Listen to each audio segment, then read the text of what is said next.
बिस्मिल्लाहिर्रहमानिर्रहीम। अस्सलाम वालेकुम व रहमतुल्लाहि व बरकातहू। मुअज़्ज़िज़ हाज़रीन इकराम, बुजुर्गान कौम और मिल्लत, मेरी इज़्ज़तदार माँ और बहनों, भाइयों, नौजवान साथियों,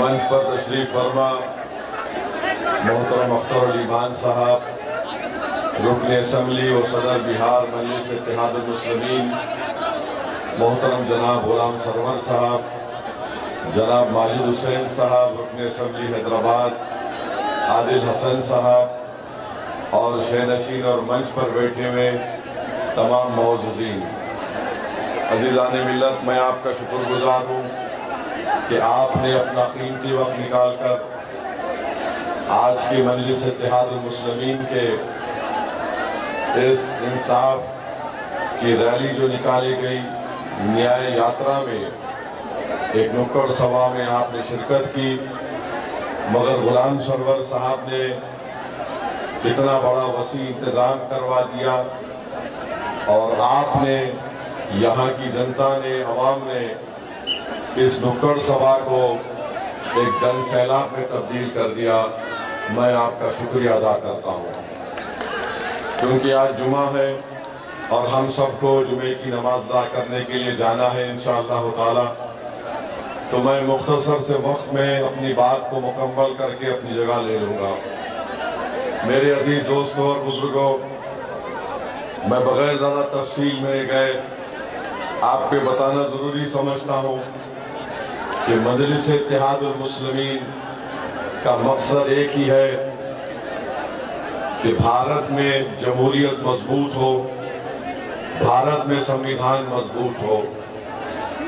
और हमारा मानना यह है कि भारत में संविधान और भारत एक ताकतवर मुल्क या विश्वगुरु बन सकता है, बशर्ते कि भारत में जो सबसे बड़ी अक़लियत है वो मुसलमान है, उनको अपनी सियासी क़ियादत बनाने का मौका मिलना चाहिए।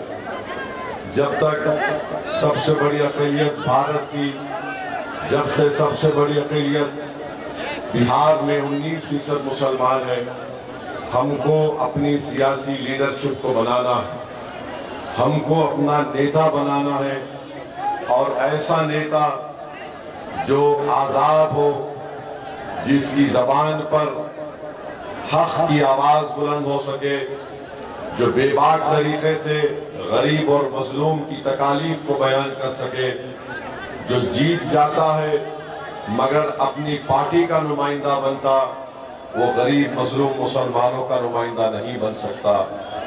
इसीलिए हमको ये कोशिश करनी है और करनी चाहिए। 5 साल पहले आप और हमने मिलकर और ख़ास तौर से यहाँ की जनता ने मुत्तहिदा तौर पर राजद के एक विधायक को शिकस्त दी और मजलिस के उम्मीदवार को कामयाब किया। मगर हमको अफसोस हुआ, आप तमाम को तकलीफ हुई कि जिस शख्स को हमने बड़ी उम्मीदों से, बड़े खून पसीने की मेहनतों से, बड़ी कुर्बानियां देकर हमने उसको कामयाब किया, वो दगाबाज निकला, झूठा निकला और गद्दार निकला। मेरे अजीज दोस्तों और बुजुर्गों, मैंने आपको याद होगा 5 साल पहले भी आकर कहा था कि बताओ, जहां कहीं भी हम इलेक्शन लड़ रहे थे, मैंने वहां के राजद और कांग्रेस के विधायक से पूछा था, तुम 5-5, 6-6 मर्तबा के विधायक हो, तुम एक काम बताओ जो तुमने किया है। वो काम नहीं बता सके। मैं आज बड़े इत्मीनान और जिम्मेदारी के साथ खड़े होकर आपको बताना चाह रहा हूं कि अख्तर अली ईमान पड़ोसी विधानसभा से रुकन असम्बली मुंतखब हुए। अख्तर अली ईमान ने अपने 5 साल में क्या काम करवाया, मैं जवाब दे रहा हूं आपके दरमियान में खड़े होकर, क्योंकि मेरी भी अखलाकी जिम्मेदारी है। क्योंकि लोग पूछेंगे, बताओ ऐसी, तुम 5 साल पहले आए थे, 4 जमीर फरोश तो भाग गए, मगर एक जो ठहरा था उसने क्या काम किया। लोग का हक, अवाम का हक बनता है कि मुझसे पूछे और मैं बता रहा हूं कि जो पैसों के नाम पर बिक चुके थे वो बेईमान थे। जो पैसों को अपनी ठोकर पर रखा उसका नाम अख्तरुल ईमान है। अख्तरुल ईमान ने 5 साल में अपने विधानसभा में 800 करोड़ के काम मंजूर करवाए। तकरीबन काम मुकम्मल हुए हैं, तकरीबन काम चल रहे हैं। अमूर बैसा की नई ब्लॉक की बिल्डिंग 33 करोड़ की अख्तरुल ईमान ने मंजूर करवाया। खादी और रसीला पुल का काम चल रहा है, वो मंजूर अख्तरुल ईमान ने करवाया। महानंदा पर अभयपुर का ब्रिज पुल 200 करोड़ का अख्तरुल ईमान ने मंजूर करवाया। कैसे मंजूर करवाया? अख्तरुल ईमान ने हमसे कहा कि आप आ जाइए, सीमांचल को आपको नदी में चलना है। हम नहीं जानते थे, हम आ गए। हम तो शहरी इलाके से आते हैं। और अख्तरुल ईमान साहब ने कहा कि सर जूता उतारिए, हमको पानी में चलना है। और हम पानी में चले, फिर एक और नदी में गए, वहां पर पानी में चले। अख्तरुल ईमान पटना गए, तेजस्वी मंत्री थे। अख्तरुल ईमान खड़े होने से पहले उस वक्त तेजस्वी उप डिप्टी चीफ मिनिस्टर थे, डिप्टी चीफ मिनिस्टर थे। उन्होंने कहा अख्तरुल ईमान साहब आप फिक्र ना करें, आपका पुल सैंक्शन कर दिया गया। मेरे भाई ये ताकत होती है। अख्तरुल ईमान साहब ने क्या बरबट्टा में, अख्तरुल ईमान साहब ने बरबट्टा में हॉस्पिटल की बिल्डिंग का काम 5 करोड़ का मंजूर करवाया। वो जो बिजली का ऑफिस था 17 किलोमीटर दूर से बिजली आती थी, अख्तरुल ईमान ने उसको खरीद करके 7-8 किलोमीटर से करीब से आ गई है। तो मेरे अजीज दोस्तों और बुजुर्गों, ये बार बार ये जो बेईमान भाग कर चले गए, ये बोलते क्या है, हमको उस पार्टी में क्या होगा, फायदा होगा जब हम मंत्री नहीं बन सकेंगे। अरे तुम तो संतरी भी नहीं बन सके, मगर एक अख्तरुल ईमान शेर की तरह खड़े होकर 800 करोड़ के काम किया। तुम संतरी बने, तुमने गैरों की चौखट पर जाकर अपना जमीर बेच दिया, तुमने हम सबको रुस्वा किया, तुमने सीमांचल की जनता के पीठ में खंजर घोंपा, तुमने अपना सर उनके आगे झुका दिया। मगर जिसने सिर्फ ये तय कर लिया था कि मैं अल्लाह के आगे सर झुकाऊंगा, मैं गैरों के आगे सर नहीं झुकाऊंगा, अल्लाह ने उसकी विधानसभा में 800 करोड़ के काम करवा दिए। तो मालूम हुआ कि मंत्री बनना जरूरी नहीं है, ना संतरी बनना जरूरी है। बनना क्या बनना है? मर्द मुजाहिद बनना है, ताकि इनकी आंखों में आंखें डालकर हम काम करवा सके। आप बताइए, 5 या 6 मरतबा के विधायक यहाँ के राजद के थे, अब ये 2 मरतबा के विधायक हो गए। देखिए, याद रखिए, रुकनुद्दीन माने रुकन का मतलब एक सुतून होता है दीन का। तुम उस नाम के भी अहमियत को बरकरार नहीं रखे। अरे तुम इन गरीबों के सुतून होना था, उनका पिल्लर होना था। तुम जाकर तुम राजद के ऑफिस में एक पिल्लर बन गए, जो तुमको पलटकर भी कोई नहीं देखता तुमको वहां पर। क्या तुमने बेईमानी की? और तुम समझ रहे हो कि तुम हमारे मजलिस के लोगों के खिलाफ FIR दर्ज कराने से हम दब जाएंगे, हमको तकलीफ होगी। सुनो, याद रखो, पुलिस को जाने से हमारा सियासी हकीका होता है, और पुलिस को तो हम अपना ससुराल समझते हैं। जेल को हम गए कई मरतबा, पुलिस की लाठियां मेरे सर और पीठ पर पड़ी। तो हम तो आए हैं इस मैदान में, मरने को आए हैं, जीने को नहीं आए तुम्हारी तरह। मरना तो सबको एक दिन, मगर वो मौत काबिल कदर मौत होगी जो जालिम के खिलाफ करते हुए आ जाए, जो तागूत के खिलाफ खड़े होकर हक को बयान कर सके। अरे मौत फिरौन को भी आई, मौत नमरूद को भी आई, मौत यजीद की भी आई, मगर जो कुर्बानी इमाम हुसैन ने दी, सुबह कयामत तक लोग इमाम हुसैन को याद करते, यजीद को याद नहीं रखते। टीपू सुल्तान ने अंग्रेजों के खिलाफ लड़कर अपना हर चीज कुर्बान कर दिया, और टीपू की मौत कैसे आई? टीपू के हाथ में तलवार थी, अंग्रेज जनरल 1 घंटे तक रुका रहा। जिस्म को हाथ लगाने से पहले कोई जाकर डर रहा था, और जब अंग्रेज जनरल ने जाकर टीपू के जिस्म को हाथ लगाई तो उसने कहा कि इसका जिस्म बहुत गर्म है। जिस्म से रूह निकल गई, मगर एक मर्द मुजाहिद का जिस्म गर्म था। हम इस मौत की तमन्ना करते हैं, हम थूकते हैं इसी जिंदगी पर जो गैरों के सामने ईमान को बेचा जाता है। और मुझे यकीन है कि आप इन गद्दारों का, इन दुश्मनों का मुंह तोड़ जवाब देंगे आने वाले विधानसभा में। आप देंगे ना इंशाअल्लाह। जिन्होंने आपसे को झूठ बोलकर आपके ख्वाबों को चूकनाचूर करने की कोशिश की, जिसने हमारी मां और बहनों की दुआओं को, उनकी कुर्बानियों को रायगा जाने दिया, मुझे यकीन है कि यहाँ की जनता जमहूरी तरीके से एक मुंह तोड़ जवाब देगी। और यहाँ पर विधायक साहब है, जमीन का म्यूटेशन में पैसा लिया जाता नहीं लिया जाता, बताइए हमको। कम से कम 20,000 रुपया लिया जाता है, लिया जाता है 20,000 रुपया। कितना लिया जाता है, हाथ उठाइए। फिर उसको ऑनलाइन चढ़ाने के लिए 2,000 रुपये देते हैं, देते हैं। बताओ रुकनुद्दीन, तुम्हारा कितना हिस्सा है इसमें? म्यूटेशन ऑनलाइन यानी भ्रष्टाचार आम कर दिए कि बेटा जितना लूटना है लूट लो, गरीब का खून चूस लो, कोई जवाबदेही नहीं होगी।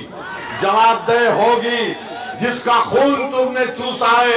वो जब वोट डालने जाएगा वो कहेगा कि रुकनुद्दीन पतंग छाप के नाम पर तुझे विधायक बनाया, अब पतंग छाप के नाम पर वोट डालकर तुझे घर में बिठाएंगे इंशाअल्लाह ताला।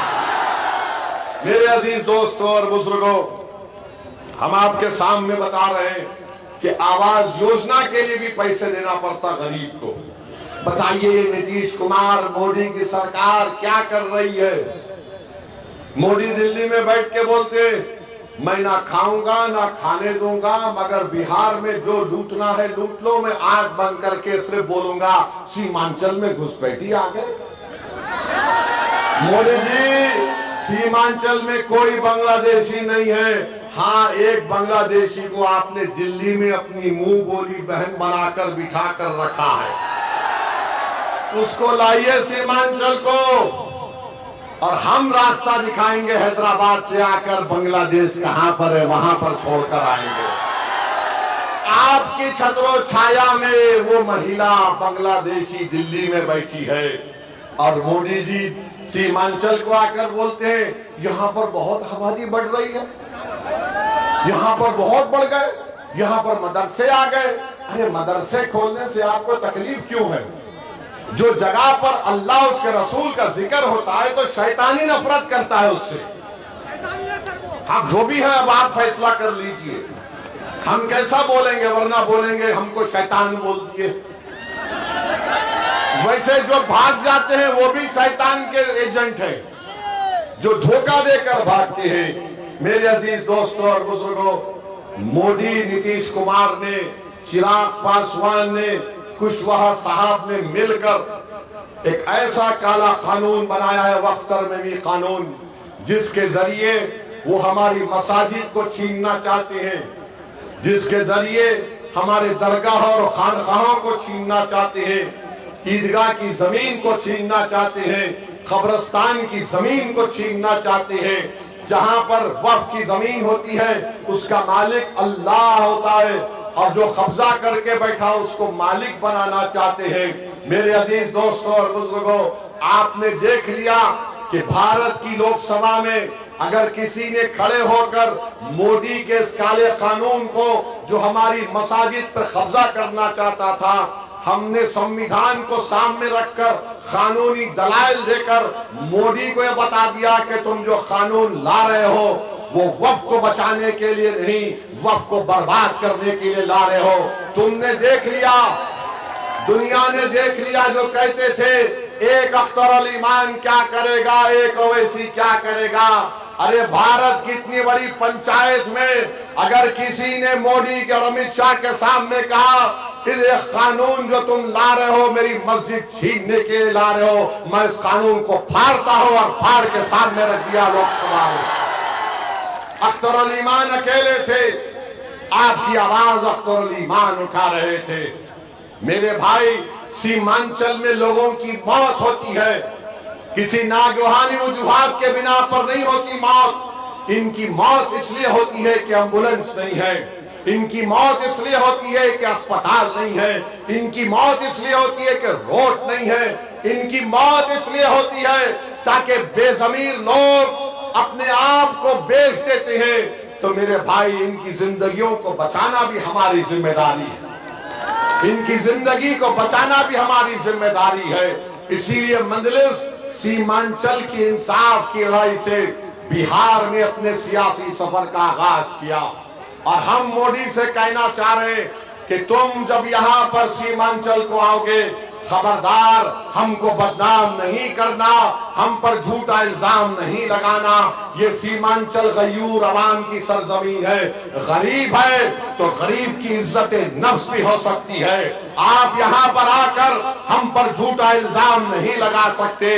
आपने लगाया इल्जाम और सीमांचल की जनता मतदान के दिन मोदी तुम्हारा जवाब देगी और तुमको बताएगी कि हम भारत के नागरिक थे, है और रहेंगे। तुम्हारे घुसपैठी का इल्जाम पतन छाप पर बटन दबाकर होगा मोदी, तुम्हारे काले वक्फ कानून का जवाब पतन छाप पर बटन दबाकर होगा मोदी। सीमांचल को तुमने पसमानदा रखा, नीतीश और मोदी तुमको जवाब मिलेगा। अरे हमको इल्जाम लगाया जाता है हम पर कि हम वोट काटते हैं, हम फुला करते हैं। मेरे भाई, हम किसी को काटते नहीं, हम जोड़ते हैं। हम किसी को काटते नहीं, जोड़ते हैं। अब इससे बढ़कर अख्तर अली ईमान क्या कर सकते हैं? लालू जी को खत लिख दिए, तेजस्वी को खत लिख दिए, कहा कि 6 सीट दे दो। अगर तुम इसको भी नहीं समझोगे तो मैं कुछ नहीं कर सकता। सीमांचल और बिहार की दुनिया की जनता देख रही है कि कौन मोदी को रोकना चाहता है और कौन मोदी को कामयाब करना चाहता है। ये फैसला आपको करना है। अगर आप ये बात को समझ लेंगे तो सारी बात आपको समझ में आ जाएगी। आप बताइए, इससे ज्यादा मजलिस क्या कर सकती है कि बावजूद इसके कि तुमने मेरे 4 विधायक को खरीद लिया, मगर बिहार और सीमांचल के मुस्तकबिल को देखते हुए हमने कहा कि यहाँ पर भाजपा का मुख्यमंत्री ना बन जाए।